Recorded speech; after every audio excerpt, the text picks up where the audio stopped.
Bueno, boas tardes a todos e a todas. Son xa pasando un pouquiño das 6, entón imos empezar esta nova xornada dentro do ciclo de conferencias que organiza o Campus da Cidadanía da USC.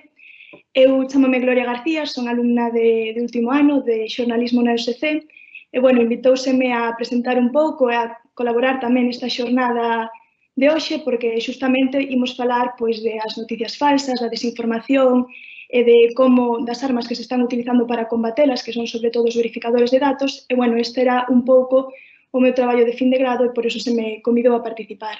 Antes de nada, gustaríame recordarvos a todos que o diálogo de hoxe forma parte dun ciclo que organiza o Campus da Cidadanía da USC coa finalidade de demostrar un pouco, de analizar as distintas repercusións que está tendo a crise sanitaria da COVID en diferentes disciplinas.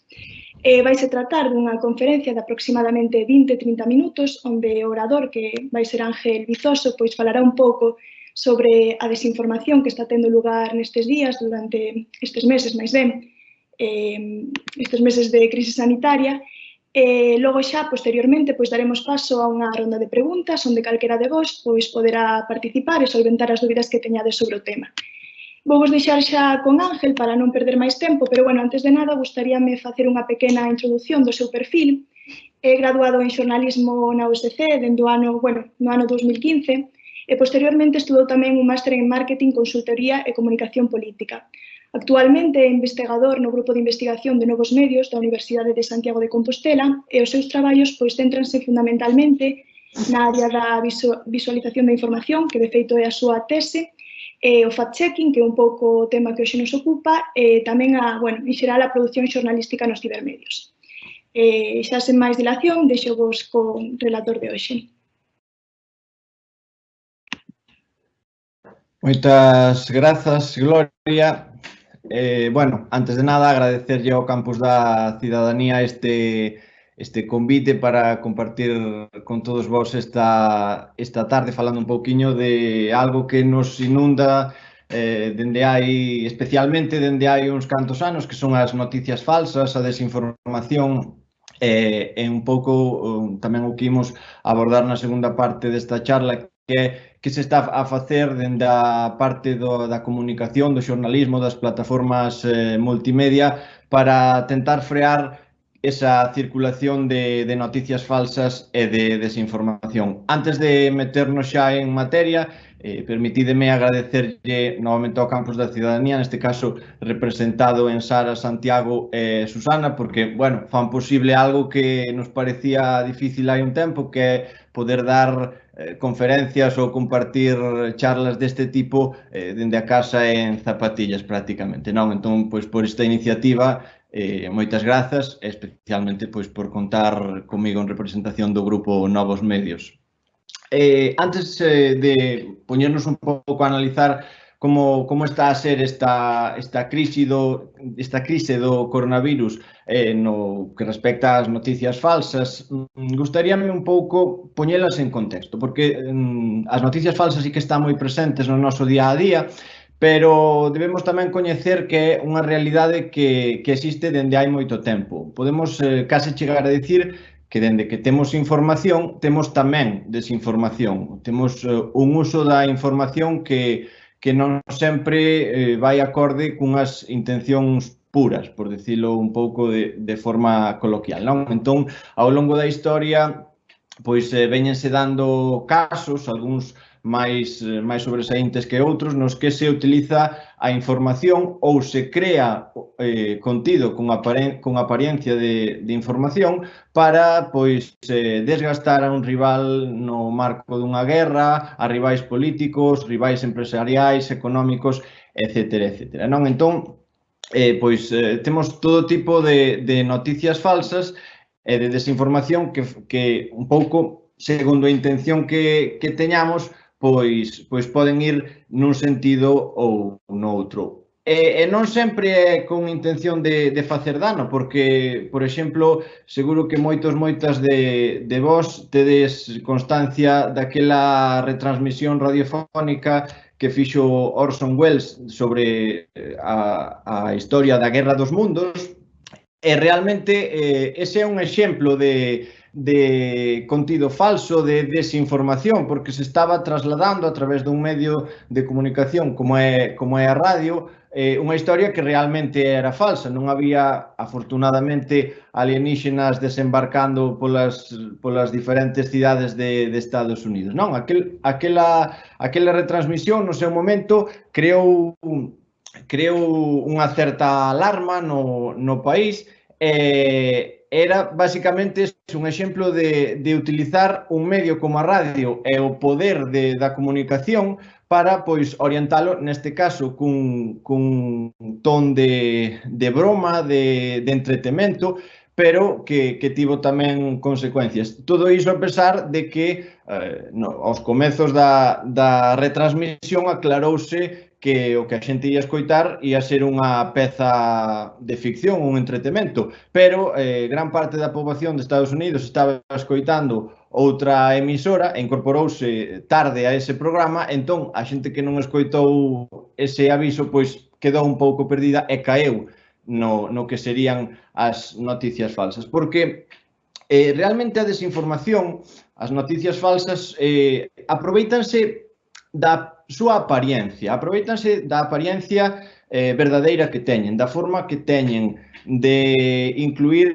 pois, se están, imaginade, nunha páxina web, un titular, unha imaxe que é moi evocadora, ás veces cítansenos persoas que son coñecidas na materia na que trata a noticia, entón, moitas veces, nós, coas nosas ideas preconcebidas que temos ao mellor xa aí presentes e só necesitamos algo que active, por decirlo así, ese pensamento, pois un pouco caemos no que nos traslada esa desinformación ou esa noticia falsa, esa fake news, que como decimos xa con esta palabra que incorporamos ao noso vocabulario.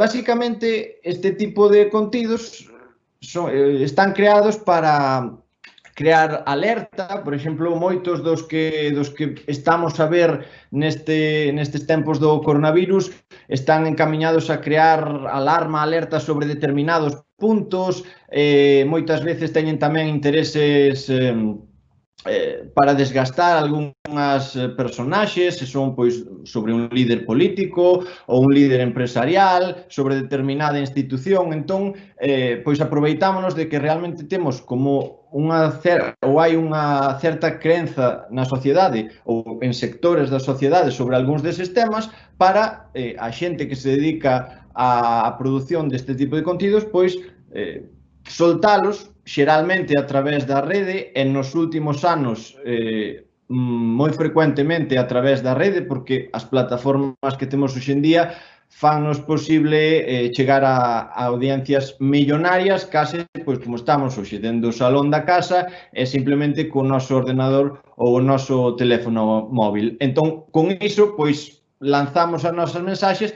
e pódese chegar a desgastar a esas persoas, a crear alarma sobre determinados temas, a un pouco crear desconcerto en tempos de crise, non?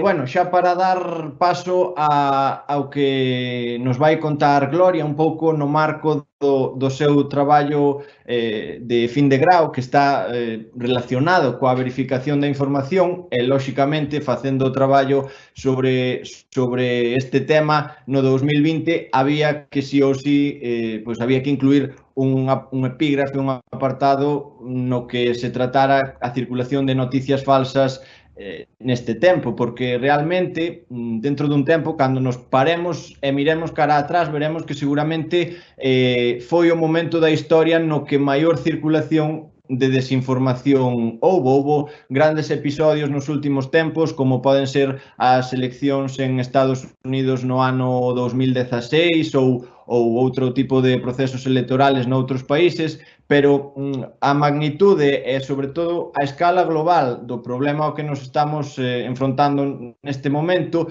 fixo que as noticias falsas pois foran aparecendo como cogumelos en todos os lugares do mundo e por iso pois a súa multiplicación é global.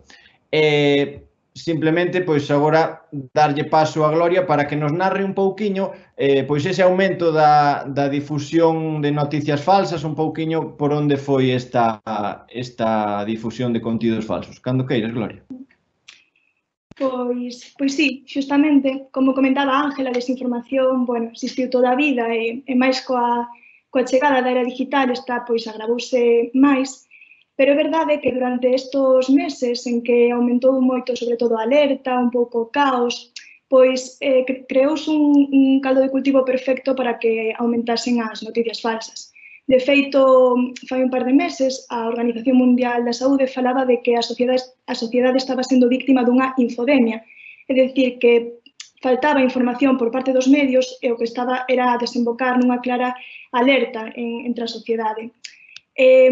Para falar deste aumento da desinformación, o Instituto Reuters aporta unha cifra que é bastante significativa, que durante estes meses, dende xaneiro ata agora, ata finais de marzo, o traballo dos verificadores de datos, que son os encargados de combater esta desinformación, estas noticias falsas, aumentou máis dun 900%, tendo en conta que exactamente non poden tratar absolutamente todo o contido falso, pois temos que creer que a evolución da desinformación creceu a un nivel ainda máis alto que este.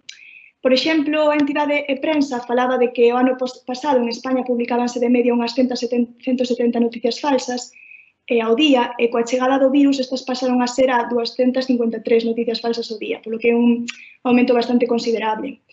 Estas noticias falsas, analizando un pouco, entrando a analizalas un pouco, viuse que moitas delas non eran informacións totalmente falsas, senón que en moitas ocasións o que pasaba era que se collía información veraz que despois se descontextualizaba ou se manipulaba. E logo tamén foi bastante chamativo en canto aos formatos, que non solamente estábamos a falar de texto, senón que tamén se utilizaron moito, por exemplo, imágenes ou vídeos de hospitais cheos de xente ou hospitais con xente no chan que estaban descontextualizados, justamente, que non eran en España ou no lugar no que se decía ou no momento no que tamén se decía. E logo tamén, durante esta crisis, houve moito fenómeno dos audios, sobre todo por plataformas como WhatsApp, audios de xente contando testimonios que tampouco eran verdade. Entre un pouco os contidos falsos que máis veces se repetiron, sobre todo aqueles que afectaban as decisións que estaban tomando determinadas autoridades, por exemplo, gobernos ou organismos como a Unión Europea, etc. Logo tamén abundaron moito os contidos que facían repercusión a por onde se estaba propagando o virus, porque países ou incluso dentro destes algúns que culpabilizaban a determinados grupos étnicos. Logo, xa en terceiro lugar, outros contidos que, sobre todo, estamos vendo máis agora, aqueles que falan de supostas curas que non son verdade ou tamén supostas maneiras de evitar os contagios que tampouco son eficaces. Como decía Ángel, justamente, as redes sociais entran de cheo neste problema porque todo o mundo pode crear información nelas e todo o mundo pode difundilas. E, de feito, a semana pasada, justamente, Facebook aseguraba que eliminara centos de miles de pezas de información falsa. Por dar tamén outro dato, só no mes de abril 50 millóns de contidos que etiquetou como de veracidade dubidosa. Entonces, ante este panorama, ademais dese problema de que, según tamén un estudio que realizou o Reuters, o consumo de redes sociais aumentou moitísimo en países como, por exemplo, España. Entón, a xente está máis exposta ante as informacións falsas e siguen a circular gran cantidade delas por redes. Un pouco, xa por ir rematando e volverlle a palabra a Ángel, o actual escenario que estamos vivindo e que están aumentando moitísimo as consultas aos verificadores de datos, por exemplo, Maldita, que exactamente é un medio que se encarga de verificar datos, decía que durante as campañas políticas acostumaba a recibir unha media de 900 consultas e agora, coa chegada da crisis sanitaria, esta cifra pasa a 2.000 consultas, algo que nunca antes vivían. E outro fenómeno que se está dando tamén, que seguro que vos fixaxedes todos, é que a desinformación e a verificación desta está chegando tamén un pouco a todos os medios, o sea, dentro do ecosistema mediático móvese por todos lados. E incluso, por exemplo, no xornalismo local, medios como o Progreso de Lugo tiveron que facer verificacións que estaban circulando sobre falsos rumores de cousas que acontecían na cidade, ou incluso tamén medios como deportivos, que a súa especialidade non é a sanitaria, tamén tiveron que encargarse de desmentir algún tipo de noticias. Bueno, xa por acabar, volver a palabra Ángel, como dicía, un pouco a resposta que se está dando, que desto pasará a falar máis en profundidade Ángel, é, sobre todo, o aumento de traballo dos verificadores e certa cooperación entre eles. Moitos, por exemplo, verificadores de distintas partes do mundo, o que fan é xuntarse e traballar baixo redes de cooperación, e así, por exemplo, se un bulo xa se desmentiu con anterioridade en Brasil, pois é máis fácil que un verificador español o desminta pois con maior rapidez. E logo tamén, outro fenómeno que xa se viña dando tamén, pero que se está tamén pronunciando, é a alfabetización mediática, é dicir, tanto medios como verificadores, como, bueno, incluso institucións, como a OMS, o que están facendo e traballando en que a xente sexa capaz ela mesma de poder, cando se atopa unha información que non é falsa, pois non creela ou non compartila, intentanlle dar pois claves para que non se deixen afectar por esta desinformación. Por exemplo, Neutral publicaba fai pouco unha guía con 8 puntos claves para que o usuario detecte noticias falsas. E, bueno, ese é un pouco o escenario que se está dando agora. Como decía Ángel, agora falará máis en profundidade da resposta e xa paso vos de novo con Ángel. Moitas grazas, Gloria. Pois, con todos estes datos, un pouco, pois, podemos apreciar que realmente hai un lugar que a rede internet, todas as plataformas que están na rede e que utilizamos no noso día a día, Twitter, Facebook, WhatsApp, etcétera, pois eses son principalmente os lugares nos que se difunden este tipo de contidos falsos. Simplemente para poñervos un pouco en contexto, agora afortunadamente comezamos a ter os primeiros resultados dos primeiros estudos sobre a circulación de contidos nas redes e todo iso, que naturalmente fan referencia un pouco á primeira parte desta pandemia. O interesante, ou máis interesante, será cando sepamos como foi esa evolución xa nesta fase final, onde xa é realmente algo global, entón tamén saber de que se fala no mundo, non? Pero simplemente por poñervos en contexto, algúns dos estudos pois atoparon que os principais temas de conversa que rodean ao COVID-19 son o desenvolvemento de armas bioquímicas, as causas de morte, as prohibicións e as alertas á hora de viaxar, o aumento do racismo, a utilización de máscaras con todo o que iso conleva, cales nos protexen, cales non, que función ten cada un, etcétera, e tamén todo o que rodea a cuarentena. Que facer, que non facer, como illarse, como proceder cando un está na casa, e seguro que todos os que estades na casa coincidides comigo en que calquera deses temas dá pé tanto a informar puntualmente, perfectamente axustados á realidade, como a crear bulos, mitos, etcétera, que seguro que vos chegou algún pois por algún grupo de WhatsApp, algunha rede social ou simplemente tivechedes ocasión de velo, non? Pero un pouco a arma que temos dentro do xornalismo para combater toda esta desinformación é o denominado fact-checking, a verificación da información. Realmente é algo que se leva facendo dende que hai xornalismo, porque case non se entende unha información que é publicada sen verificar. É unha das partes realmente do proceso. O que pasa é que agora a verificación prodúcese de forma máis exhaustiva, tanto antes, comprobando que os datos de todas as fontes pois son correctos, contrastando entre varias fontes, etcétera, como moitas veces contrástase o que se di, pois, no caso de España, imaginen no Congreso dos Diputados, nunha entrevista de algún líder en televisión, nunhas declaracións a outro medio, etcétera. Agora temos tanto esa verificación xusto antes de publicar como despois de que alguén diga algo, sexa en directo ou recollido por outro medio, non? Entón este boom do fact-checking, da verificación,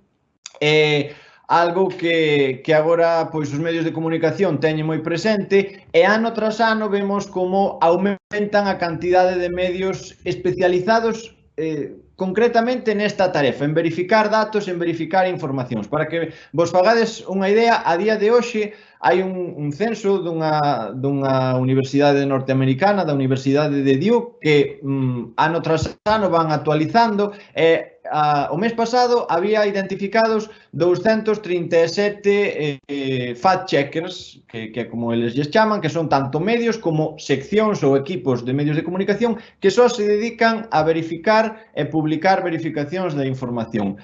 Estes medios, estas seccións, están repartidos por 78 países de todo o mundo e, como vos dicía, son 237 na actualidade, un 26% máis que nas mesmas datas do ano pasado. Entón, é un fenómeno que xa é global, que medios de comunicación de todo o mundo se están incorporando a eles e que realmente pois é a resposta que temos dende o xornalismo para combatir todo o que significan as fake news, non? Entón, é interesante coñecer que son os fact-checkers, tamén como traballan, ter incluso localizado algún, porque ninguén está libre de recibir información falsa e é interesante poder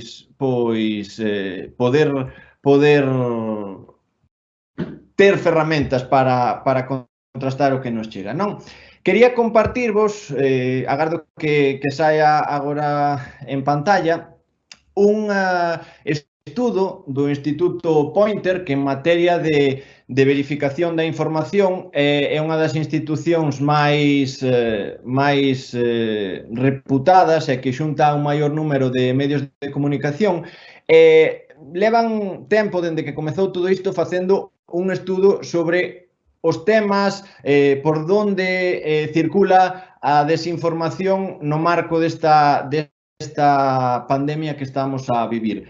E gústame especialmente este gráfico que ensino aquí en pantalla porque serve para identificar un pouco algo do que se alimentan as noticias falsas, que é o efecto de bola de neve.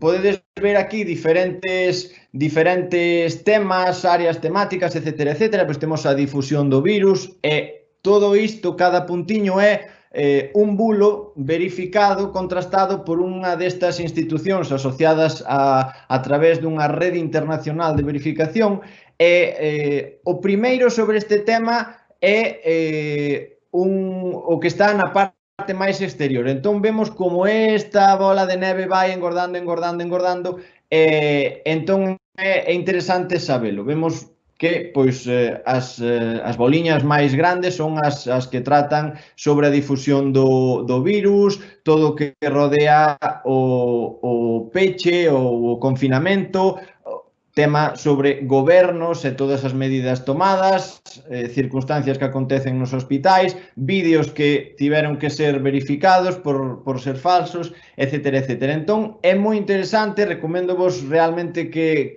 se vos interesa este tema e ver un pouco como foi esta circulación de noticias falsas durante esta pandemia, pois acudades á páxina web do Instituto Pointer porque ten datos realmente interesantes, non?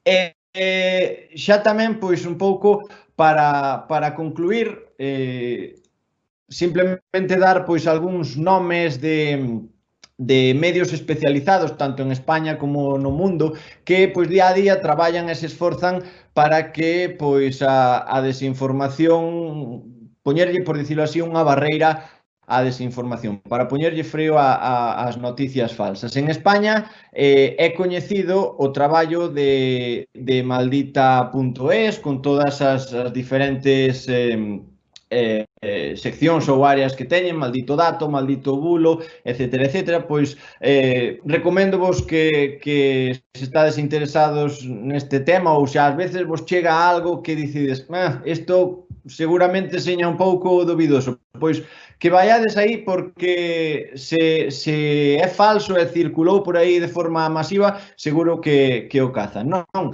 Tamén neutral.es, que é unha iniciativa cun menor percorrido polo momento, tamén especializada na verificación da información e que parte un pouco do programa de La Sexta. El objetivo, que hai que, en certo modo, recoñecelo, foi o equipo xornalístico que puxo en España pois un pouco en boga o o tema do fact-checking, non? E tamén para que vexamos que axencias de medios como a Axencia EFE, que todos coñecemos, tamén ten unha sección disponible para toda a cidadanía que se chama EFE Verifica, que tamén, pois, algúns deses bulos que circulan por aí, pois tamén son verificados nesta páxina.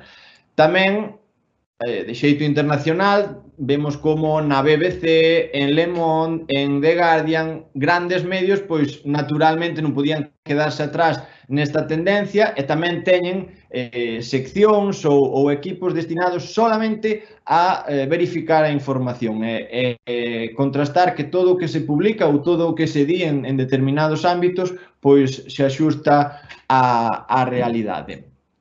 E un pouco tamén non quería pechar sen comentar que están facendo estas plataformas polas que todos nas que todos somos usuarios, como son Twitter, Facebook, Instagram, WhatsApp, etcétera, para frear esta avalancha, por que non dicilo así, de noticias falsas que temos hoxe en día, non?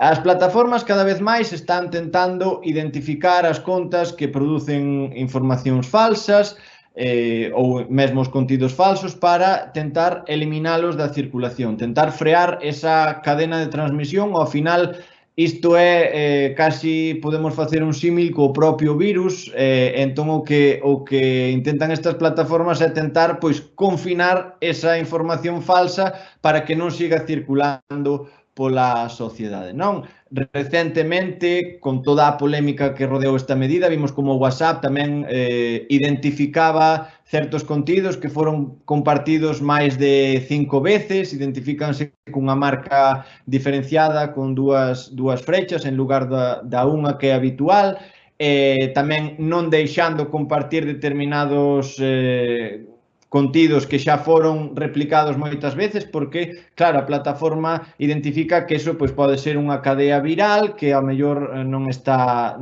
verificada, non? E tamén, un pouco, o caso extremo é o de que nos pechen a conta. Se nós nos dedicamos nunha plataforma destas a difundir información falsa, pois pode pasar que un día tentemos acceder a ela e vexamos que está pechada. E o mesmo acontece cos contidos publicados por bots, que é un pouco tamén para esa idea de inundar a rede con contidos falsos, creamos un bot, unha maquiniña que non lo faga e tamén pois as plataformas tentan eliminar este tipo de contidos. E xa por último, pois unhas recomendacións un pouco para cando estamos ante este tipo de plataformas, porque ao final nelas todo pasa moi rápido, vemos moitas cousas ao longo do día e algunha pode ser falsa, pois debemos tentar sempre acudir na medida do posible, e especialmente cando algo nos pareza raro ou incluso impresionante, por que non dicilo así, intentar acudir ás fontes oficiais, a fontes que sabemos realmente pois que teñen un crédito alto. Cales son estas fontes? Pois as fontes do goberno, datos públicos que hai en aberto disponibles para toda a cidadanía, institutos de estatística, etcétera, que non só nos dan os datos, senón tamén nos din como foron recollidos, que tamén é unha ferramenta útil para saber un pouco para atopar a verdade, non? Temos que poñer en cuarentena, volvendo a estes símiles sanitarios ou en relación co virus, todo o que nos chegue de fontes que non son oficiais ou non son medios contrastados, medios de comunicación contrastados, porque sempre poño o mesmo exemplo.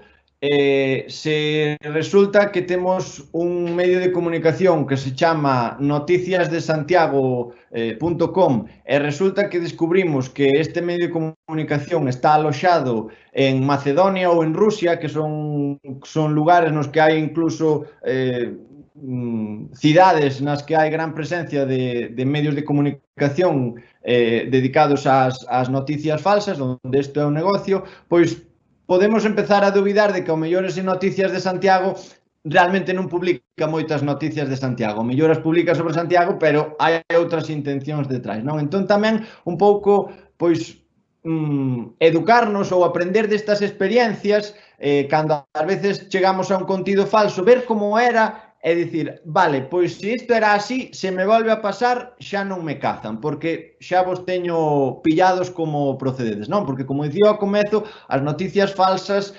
aliméntanse da idea que temos nós do que é unha noticia, unha peza ben redactada na que se citan determinadas fontes, que leva unha foto, un vídeo, falan persoas, ao mellor pois emitindo algunha declaración, etcétera, etcétera. Entón, aproveítanse diso. Co cal, todo o que nos sone raro, antes de compartilo e xa, eu anímovos a todos a todas a que busquedes o que hai detrás, se algo vos parece moi raro, e pode ser que realmente sexa raro e sexa certo, pero ao mellor polo camiño atopades que era unha información falsa e podedes dicirlle pois ao voso grupo de WhatsApp ou que sexa, mirade, acabo de entrar neste sitio e resulta que os datos que poñía esa noticia que nos pasaron non eran certos. Mirade, por isto, por isto e por isto. Entón, pois, tamén é unha maneira de que entre todos, pouco a pouco, poñamos o noso grande area para frear as noticias falsas, que é unha tarefa do xornalismo, pero, dende logo, de toda a xente, de toda a cidadanía que é por onde se transmiten. Nada máis, moitas grazas pola vosa atención e pasamos ao turno de preguntas. Aquilo que queirades preguntar, aquí estamos. Bueno, non sei se me escoitas, Ángel. A min gustaríame comezar esta rolda de preguntas falando un pouco dun episodio que foi bastante sonado fai uns días, cando o presidente Trump, bueno, en rolda de prensa se preguntaba que se non sería o mellor beneficioso para a sociedade que empezáramos a utilizar os desinfectantes directamente sobre os seres humanos. Non sei se, bueno, se estabas ao tanto de sí.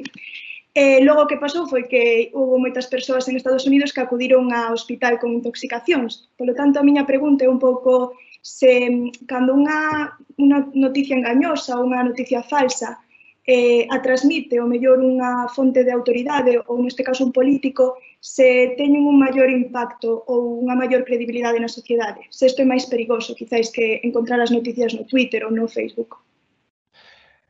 Claro, realmente aquí o perigoso quizáis é a velocidade de transmisión da desinformación, quer dicir, claro, se o di un presidente dun país, especialmente neste caso de Estados Unidos, con todo o que iso implica, por dar cifras así, aínda que sexan imaginarias, se a min chegar a 1000 retweets sobre algo que publique me leva ao mellor unha semana, un mes, supoñendo que se viralice bastante, calquera cousa que publique unha personaxe destas super coñecidas, ao instante xa vai estar en todo o mundo, co cal multiplicamos a cantidade de xente a que lle chegou e entón multiplicamos tamén os riscos, neste caso un risco para a saúde, o cal é moi grave. Entón, moitas veces o que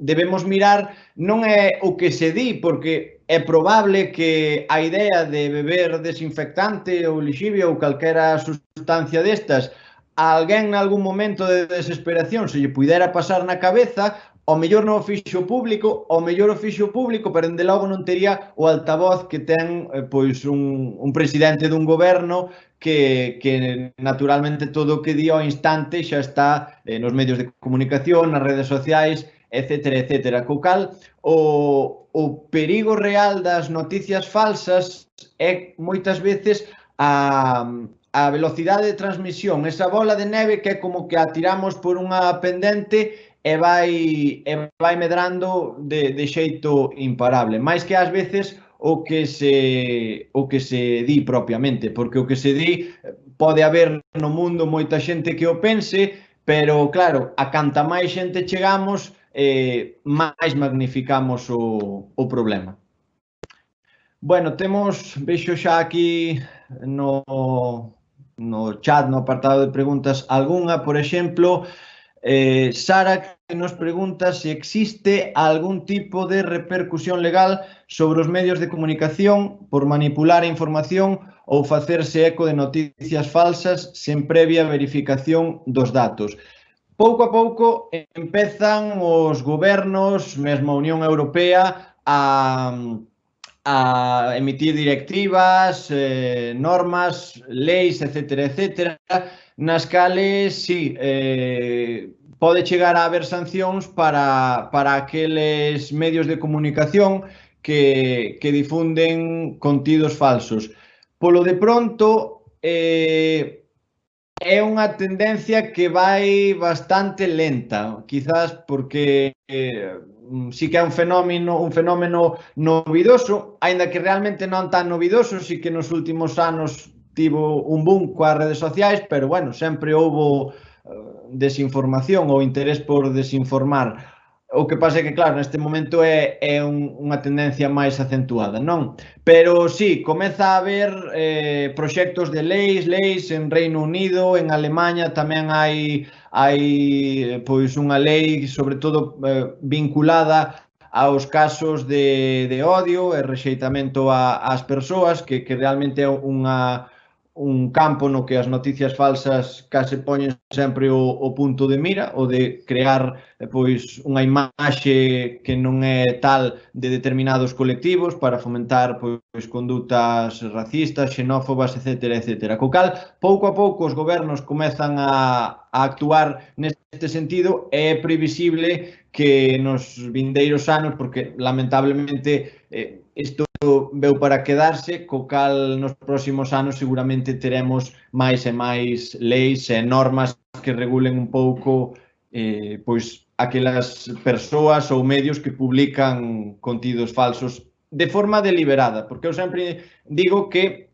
ninguén está libre de equivocarse. Pode haber unha noticia que sexa falsa por conter unha cifra, pois imaginade que son 15.000 euros e resulta que eran 5.000 euros realmente, pois bailou aí unha cifra, pode pasar, afortunadamente, pois imaginade, cando publicamos en internet podemos volver e corrixir. Eso, por ser é unha noticia falsa, é desinformación, o que pasa é que naturalmente de xeito involuntario, non? Entón, cando o perigoso é cando realmente hai unhas intencións nocivas e se fai un pouco de xeito deliberado. Seguimos con outra pregunta que nos di ao respecto do papel da cidadanía á hora de parar a expansión deste tipo de noticias. Pode recomendarnos algunha plataforma de verificación de datos aberta ao público que podamos utilizar nas nosas casas? Pois hai algunhas. O traballo quizás máis exhaustivo é seguramente de proximidade a nós, sexa o que desenvolve o xornalismo no marco de pois, proxectos como Neutral, Maldita, F Verifica, etcétera, etcétera, sobre todo porque despois en cada país hai os seus. Pero ademais diso, hai proxectos como Invid, escrito INVID, que é ademais moi completo, ten plugins para os navegadores, ten aplicacións para o teléfono e tamén fai un pouco esa labor de verificación de contidos. É unha iniciativa que, ademais, está medrando mes tras mes e no futuro será moi potente. Despois, ás veces, máis que verificar todo o contido, ás veces chega con verificar unha parte soa. Por exemplo, o que vos contaba antes das direccións onde está aloxada a URL dunha páxina web. Hai ferramentas que nos axudan a, metendo a URL dunha páxina web, saber onde está ubicada, onde está localizada. Co cal é o exemplo que vos contaba antes. Se un medio de comunicación que se chama, pois, Noticias do Barbanza ou algo así, resulta que está ubicado en Corea ou en China, pois o máis probable é que non estea vinculado a esa área xeográfica. E despois hai tamén ferramentas nas cales subimos un arquivo de imaxe, por exemplo, pódenos dicir cando foi tomada esa imaxe, a que hora, porque pódenos mandar, imaginade, por WhatsApp, unha imaxe de mira que pelexa está habendo ali abaixo, e resulta que nos mandan unha fotografía que foi tomada hai un ano. Pode pasar, entón alguén, pois con sabe Deus que intencións, intenta confundirnos, pero nós miramos esa fotografía e dicimos, non, mira, ao mellor ou está vendo unha pelea, pero isto que me mandas é de hai un ano. Por exemplo,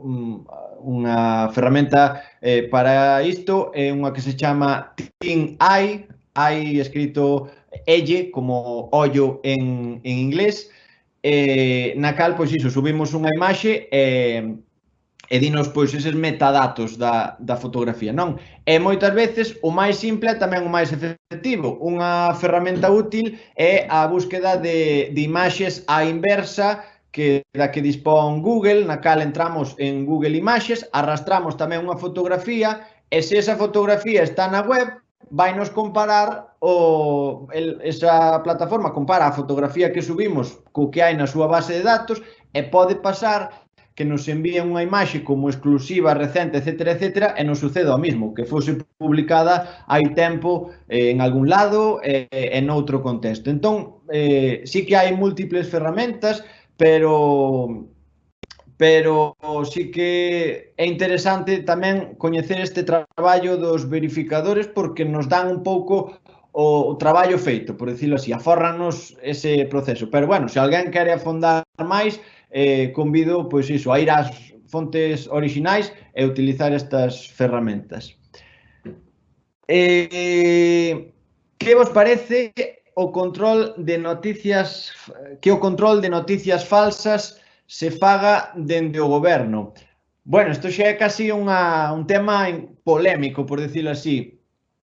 Non sei se realmente, isto quizáis é máis opinión que outra cousa, non? Pero, bueno, xa que estamos aquí, voume mollar, hoxe que fai sol. Non sei se realmente hai máis control da información do que houbo noutras épocas ou noutras etapas. Sempre se dixo, aínda que non é o escenario ideal, que o xornalismo pois sempre está conectado pois cunha especie de cable aos intereses económicos, porque non deixan de ser empresas, e tamén aos intereses do goberno. Se realmente eses intereses existen, non teño por que dubidar nin de que sí, nin de que non. Voume manter aquí sí no medio. Pero se realmente existen, non creo que no momento actual sexa unha circunstancia máis grave que noutros momentos. Non o sei, seguramente esta é unha pregunta para aqueles profesionais que realmente sí que están aí no allo e pois teñen esa ás veces esa dúbida de que facer, se reciben presión, se non, pero está documentado que de vez en cando algúns profesionais do xornalismo reciben presións. Non sei se no momento actual reciben máis realmente que noutras épocas anteriores ou que esteñan por vir. Outra pregunta, pregúntanos cal é o modelo de negocio ou como se financian os medios que se dedican exclusivamente á verificación de noticias falsas. Pois realmente os modelos de negocio aquí son diversos, temos un pouco funcionan como calquera outro medio de comunicación en liña. Hai medios que pois ofrecen unha parte aberta, por dicirlo así, para calquera, e teñen tamén contidos premium ou de suscripcións. Hai outros que realmente teñen todo en aberto e financianse pola publicidade. Hai outros que, como dicía antes, son seccións ou un blog, por exemplo, pero vinculado a un medio de comunicación máis grande, que entón pois ten naturalmente o seu financiamento ben dese medio máis grande, co cal sí que as vías de financiación non son en xeral moi diferentes, aínda que sí que atopamos, esta é a parte interesante desta pregunta, atopamos iniciativas, por exemplo, vinculadas a ONGs, a asociacións de xornalistas, pois que funciona un pouco como unha empresa, con un capital social, montan ou unha cooperativa, pois fan un medio de comunicación. Co cal, sí que nesta parte do fact-checking cada vez máis hai pois asociacións de xornalistas ou incluso da sociedade civil que deciden montar un medio especializado na verificación. E tamén aparecen proxectos que están vinculados, hai algúns exemplos no mundo, varios en Latinoamérica, que están, por exemplo, vinculados a universidades, pois que nacen como un proxecto no marco da universidade e pois un pouco tamén como nos pasa na Universidade de Santiago con outro tipo de empresas, siguen a súa traxectoria, aínda que realmente nacen de aí. Temos outra pregunta, pregúntanos María se a verificación de datos é unha saída laboral factible para os xornalistas. Pois as saídas laborales para os xornalistas sempre se dixo que, sobre todo nos últimos tempos, que son complicadas, pero sí que hai que dicir que a verificación de datos abre unha porta grande a xente que sae pois ao mercado laboral ou a xente que está no mercado laboral como xornalista. Non sei se, por exemplo, María é estudante, pero se ten realmente esta intención, animo a que se forme moito en todo o que ten que ver co Big Data, a informática, o xornalismo de datos, etcétera, etcétera, porque serán ferramentas que lle sexan útiles cando teña que enfrontarse a esta profesión, se realmente é a súa intención. Pero sí, hoxe en día a verificación de datos pois é un mercado novo que se abreu. Antes a verificación estaba un pouco a cargo de todos e sigue estando, porque, como dicía, non se entende unha información que non se verificara antes, pero sí que como especialidade, como forma de exercer o xornalismo de xeito especializado, a verificación é unha das incorporacións máis recentes. Vale, temos outra de Arancha que nos di: moitas grazas pola charla, a ti por asistir. Cales credes que poderían ser as medidas máis acaídas ou eficaces para tentar evitar ao máximo as noticias falsas dende as políticas públicas? Como credes que vería a sociedade a idea de prohibir as fake news nos medios de comunicación fronte á liberdade de prensa, sendo que estamos nunha situación como a actual?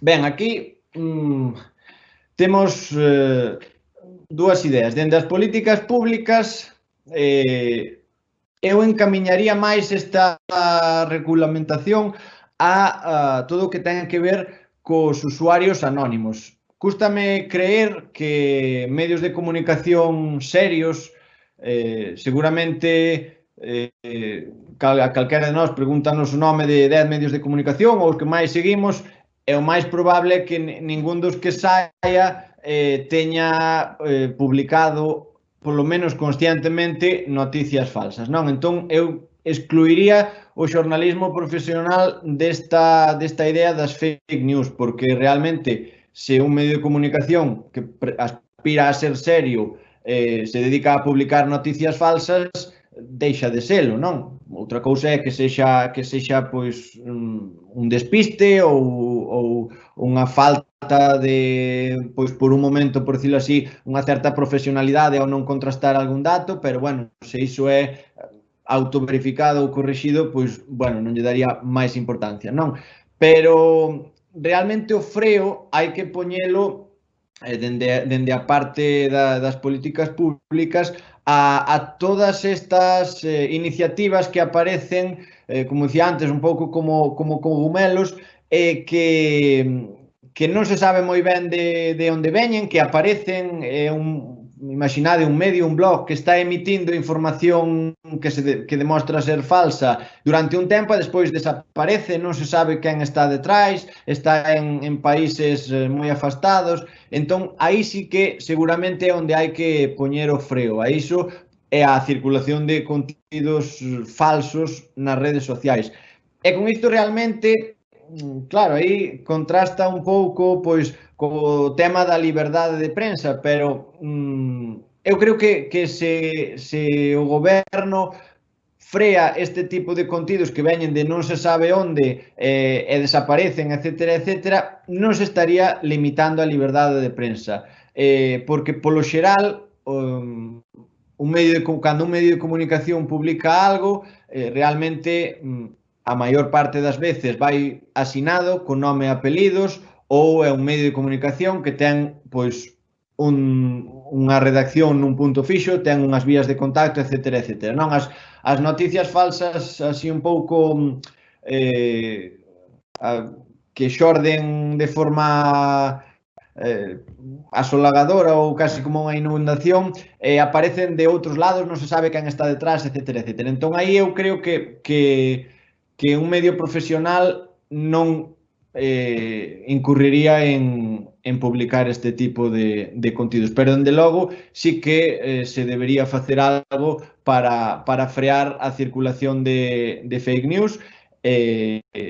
Como dicía antes, pois nalgúns países xa nos levan un pouco a dianteira e están xa regulando a este respecto.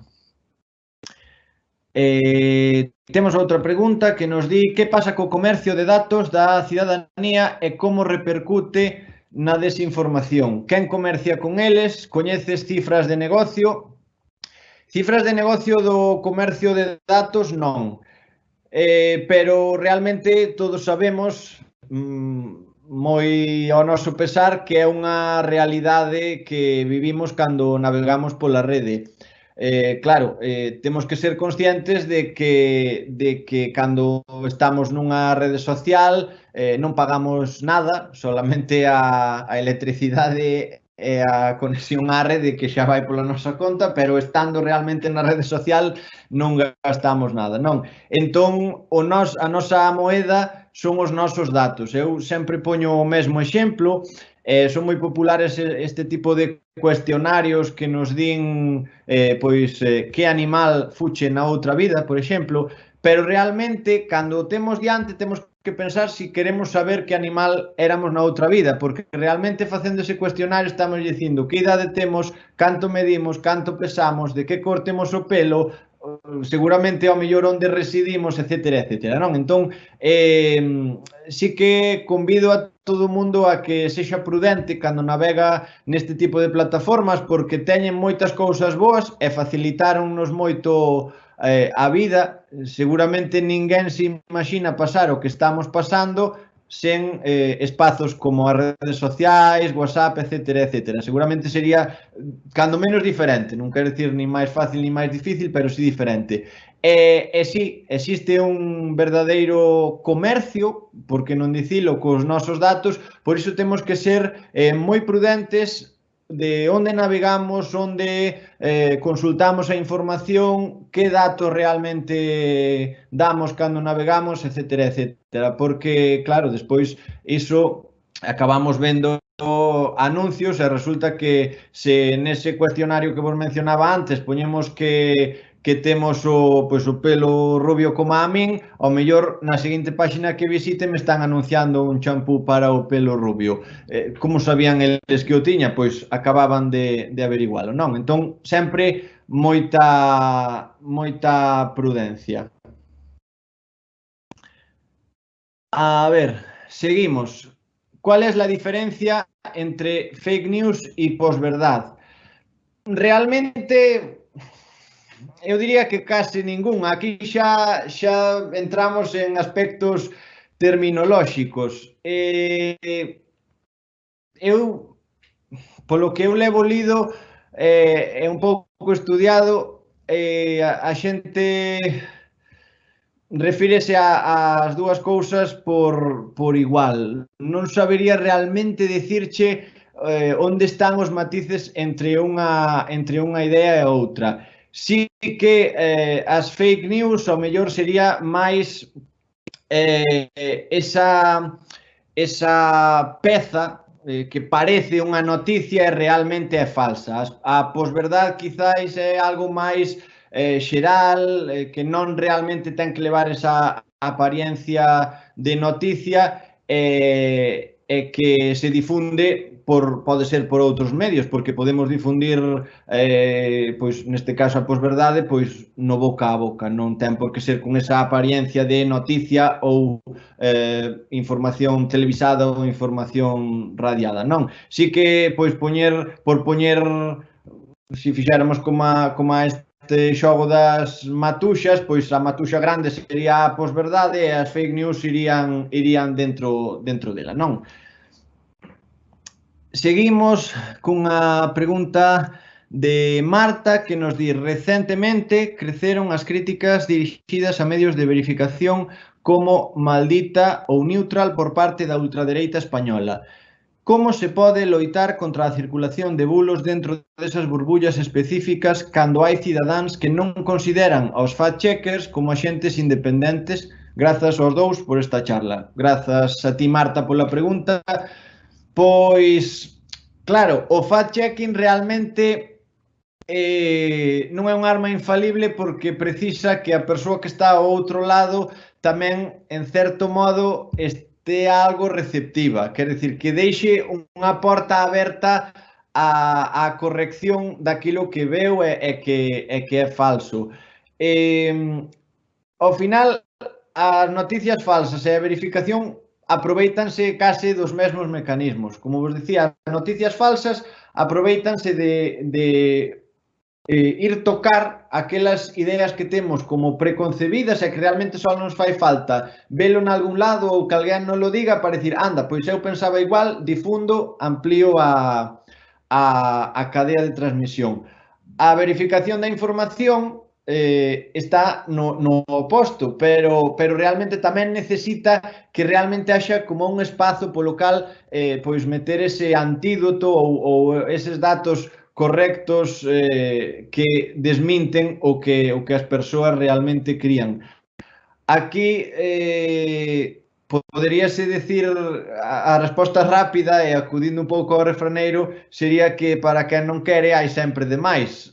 Aquí realmente temos que intentar dentro do xornalismo con todas as nosas forzas que eses esforzos sexan continuos, pero claro, se realmente a xente segue fixa nesa idea que era noticia falsa ou desinformación e non dá pé a corrixila, realmente é moi difícil e non hai nada que facer. Aquí é onde entra pois esa tarefa de se sigue difundindo ese tipo de contidos, pois hai que cortalos ou facer que non poidan ser publicados, etcétera, non?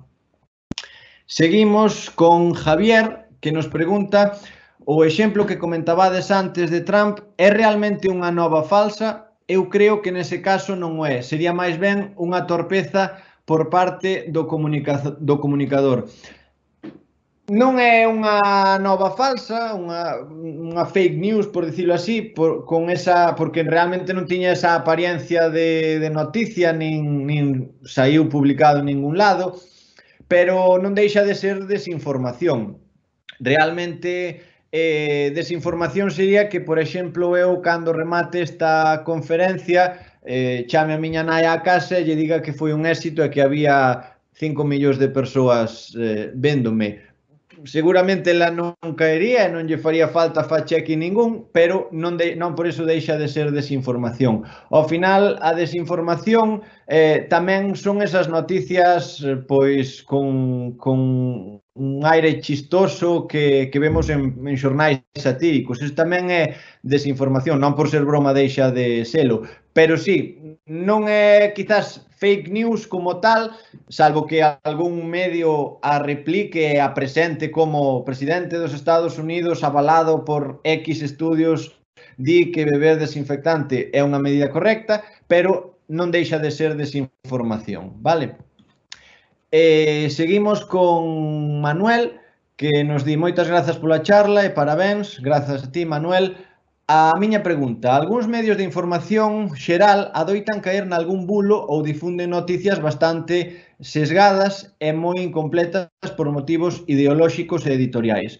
Deberían exixirse un perfil de fact-checkers nos medios galegos e españois como adoita acontecer noutros países? Claro, o que pasa é que realmente imaginades, se nós somos o goberno e exiximos que nun medio haxa tal cousa, tamén estamos como caendo nese control que queríamos evitar nunha das preguntas que tiñamos anteriormente, non? Realmente, soa un pouco raro e quizás encomendarse a cousas que non sempre son posibles, pero se os xornalistas e os seus medios de comunicación fan as cousas de xeito serio, o máis probable é que non difundan eles mesmos noticias falsas, non? Pode haber erros, pode haber, pois claro, informacións sesgadas a un lado, a outro, que estén vinculadas á ideoloxía dun medio de comunicación, etcétera, etcétera. Realmente, a mesma noticia pode ser vista como positiva e como negativa por cada un dos lados do espectro ideolóxico, non? E non por iso son sesgadas. Pode ser que ás veces a interpretación duns datos ou así pois nos leve a un lado ou outro e o que para uns é bon, para outros é malo, especialmente no momento tan polarizado que vivimos na actualidade, non? Pero tanto como exixir un perfil de fact-checker, realmente non sei se exixir ya un medio de comunicación algo máis que non sexa pois que faga o seu traballo de xeito correcto, se está ben ou mal. Eu creo que co tempo e o perfil dos fact-checkers xa nin faría falta exixilo porque estará moi presente en todos lados. Agás naquelas publicacións que realmente pois non queiran cumplir cos criterios xornalísticos e da deontoloxía xornalística, que entón neses non haberá verificación ninguna e seguirán pois coa súa idea, non? Porque é algo que non comentei antes, pero non tedes nin idea do negocio que se move detrás da publicación de noticias falsas. Non vos recomendo dedicarvos a eso, pero realmente hai negocios con grandes rendementos económicos derivados disto. Creo que a última, de María, que nos di: está a verificación de datos en España ao nivel do resto de Europa? Confírmanos que sí, que estuda xornalismo e que grazas pola información. Bueno, pois se realmente queres dedicarte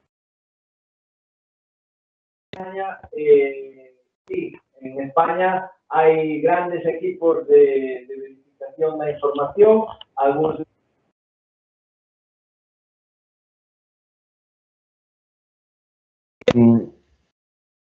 algúns deles líderes no seu campo, e que non teñen nada que envexar a medios de comunicación que ao mellor temos máis en mente, como eses grandes medios británicos, alemáns, franceses, etcétera, etcétera. E ademais, unha cousa que comentaba a Gloria antes, é que cada vez máis a verificación da información, así como víamos antes que, como no caso este da crise do COVID-19, a información e os bulos acadaron unha escala global, tamén a verificación é algo global. Entón, medios de diferentes países póñense en contacto e traballan en común sobre un mesmo tema, que realmente é algo que, desde o punto de vista empresarial da comunicación, ata hai uns anos parecíanos raro, porque todos os medios queren ter a exclusiva canto antes publicala para así tamén beneficiarse, non? Pero neste campo da verificación e do fact-checking cada vez máis suman esforzos e traballan en conxuntos, mesmo intercambiando datos, pois co que lle chaman o cross-checking, que é pois que, por exemplo, tres medios dunha rede verifiquen unha información para, pois, un pouco por triplicado, saber se é certa ou non. Entón, o xornalismo de fact-checking en España a día de hoxe non ten nada que envexarlle ao doutros países. Seguramente no futuro, a maior escala ou a menor, comentaba antes Gloria o exemplo dun xornal da provincia de Lugo como é El Progreso, que pois bulos locais, chegaba a desmentilos, ao mellor pois polo tamaño da súa redacción non é capaz ou non ten a capacidade de desmentir grandes bulos internacionais que ao mellor precisan de moito tempo de investigación, pero para o local o xornalismo sempre vai estar aí, e como dicía ademais, pois a verificación da información non é algo que se teña que aprender tan especificamente, porque realmente está no ADN de todo bo xornalista, co cal unha persoa que desempeña esta profesión vale sí ou sí para ser verificador da información. Creo que non tiñamos máis preguntas, así que moitas grazas a todos e a todas por asistir aquí hoxe. Ata outra ocasión, cuidádevos moito e que pase isto o antes posible. Non sei se Gloria se despide tamén, así que despido e moitas grazas, Gloria, tanto por esta aportación como polo teu traballo, que a verdade é que é moi exhaustivo e recolle moitas cousas sobre este tema. Grazas. Bueno, pois grazas a ti, Ángel, por esta xornada, por todo o coñecemento que nos transmitiches e, sobre todo, felicitarte porque vese que eres un gran coñecedor do tema. Eu tamén me vou despedir e non sen antes presentarvos a próxima conferencia que vai ter lugar o próximo luns, que a vai impartir María José Alonso. A conferencia tratará un pouco o tema da nanotecnoloxía aplicado ao desenvolvemento de novas vacinas, aplicada a esta crise sanitaria. Xa para acabar, agradecer, por suposto, o esforzo do Campus da Cidadanía e do Vicerreitorado de Investigación e Innovación que está facendo isto posible, a pesar de que teña que ser así a distancia e dende as nosas casas, pero tamén é posible así. E nada, eu xa me despido e é un placer colaborar.